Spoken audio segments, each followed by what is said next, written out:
My name is Gresham Harkless, and the company's name is Blue 16 Media. So it's basically a digital marketing company. And I started it 4 years ago. So I've always been kind of like a computer nerd, I guess that's the best way to put it. So I built a computer in high school. I took computer science while I was in high school too. So I've always been interested in computers, but I didn't really know like what I wanted to do with that. So fast forward a couple years after I graduated, I was laid off from a job. And I took another job that I was anticipating getting laid off from. So, as Kurt will probably talk about, there's this networking group called BNI that I actually ended up becoming a member of. But one of the things that I would always do is to try to get in the door and kind of talk with people. I would talk about their websites because I ended up building one, for my mom's business. I did one. I started a nonprofit. I did a lot of different things. I started a lot of different ventures. So I was actually cold calling somebody, which is just picking up the phone, calling a stranger, trying to create a conversation. And I called somebody that was in a BNI chapter in Woodbridge. And that networking group, I spoke to the person about, their website and how it wasn't, built correctly, how they could do certain things to it. And I honestly didn't even see the value of it. It was just something that was kind of like, I guess, somewhat second nature to me because I was always interested in it. I was always read about it and, play around on the computer. But it was meeting him actually that kind of opened up my eyes so that it could actually be a business. So that was 4 years ago.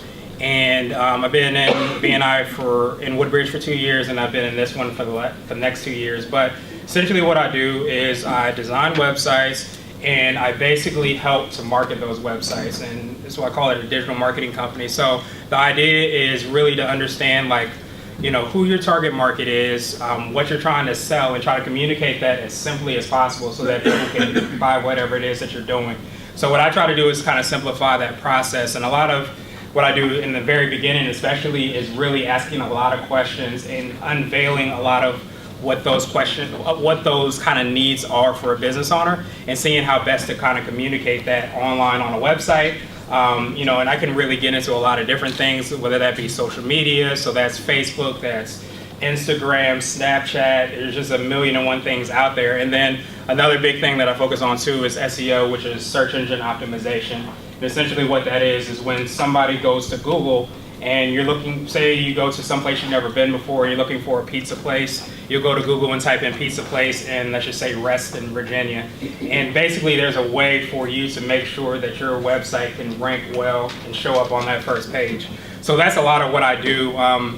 During those conversations, I'm definitely, peeling back the onion and trying to see what types of keywords are your clients looking for? What is your product and service? Not necessarily your company name, because usually if you're a plumber, someone's not going to type in, Gresham's Plumbing Company.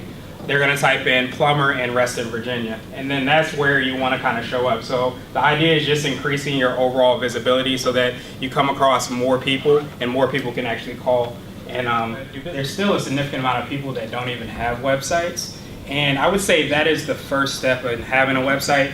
Marketing it is another big part because you want to have a website because you want to open up the door for people to find you, but then you have to actively do something for people to find you. And that could be posting on social media, it could be the SEO that I spoke about before.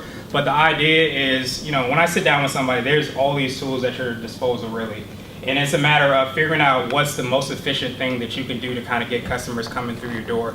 So most of the questions that I ask in the very beginning are usually, of course, around budget, but the biggest question is probably around your target market. Who is your target market? Is it somebody that's 35 to 50? Is it somebody that's 10 to 12 or 10 to 15? That kind of will help to give you an idea of where to focus your time and energy. So, for instance, if you're trying to target, teenagers, you're not going to spend time. You may not. There's some teenagers still on Facebook, but a lot more are probably on Snapchat. So if you're trying to sell something like that, you may want to do and focus your time on that versus focus your time on Facebook, where there's usually an older demographic on there now, at least. But it's just things like that I kind of, try to flesh out from business owners and then get an idea of what is the best thing to do, how your website needs to be designed, but also how can your website be found. Because most of the time, the name of the game is just being visible. People want your products and services, but it's just a matter of them not being able to find you. SEO stands for search engine optimization. And essentially what that is helping your website to rank well when people are searching for it. There's different search sites that you can go to, the biggest one being Google. Most people use Google, so that's usually the one that we kind of focus on more than anything else. Now, generally speaking, there's a lot of different ways to show up on the first page of Google. At least, usually at the most, there's 3 different ways, but there's a section called the organic section. And essentially what that is those are the natural results. So they don't show as an ad, they don't show as a map. It's usually the section below that. But again, it depends, because sometimes if there aren't any ads that people are trying to target for specific keywords, then that ad section might not even show, the map section might not even show itself. It might just be all organic results.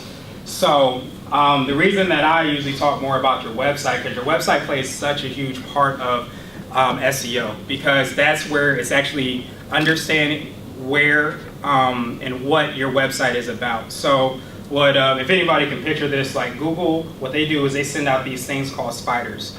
And what they essentially do is they comb the internet to find what keywords are on your website, what name you name your images. There's just so many things that go into it.